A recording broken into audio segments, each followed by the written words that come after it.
mahiyain ka, pero gusto mong kumita din sa TikTok, pero ayaw mong gumawa ng mga videos kasi mahiyain ka nga. Well, alam mo mga lods, katulad mo lang din ako dati. Ayokong humarap sa kamera at syempre gusto ko lang, nanonood lang ako, nagbi-view ganyan, 'di ba? Pero gusto ko rin talagang kumita. And eto yung para sa mga mahiyain na gustong kumita.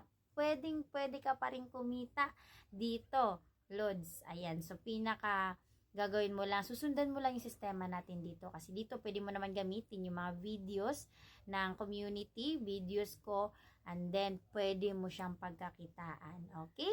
So ang gagawin mo lang dito is para malaman mo kung paano ka rin kikita dito kahit mahiyain ka, hindi ka gumagawa ng videos, pwede yan. I-click, i-heart mo to, 'di ba? Ayan, i-heart mo 'yan, i-comment mo diyan kung ano yung work mo, at the same time, i-copy link mo to.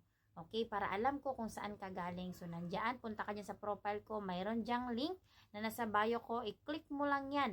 And then, syempre, dyan mo isi-send yung na-copy link mo. Para alam ko kung saang video ka galing. Baka ikaw yung tao na mahiyain, pero gusto mong kumita dito sa TikTok. Well, i-guide kita dito. Kaya, see you in my inbox, Lods. Kasi para maturuan kita dito. Bye!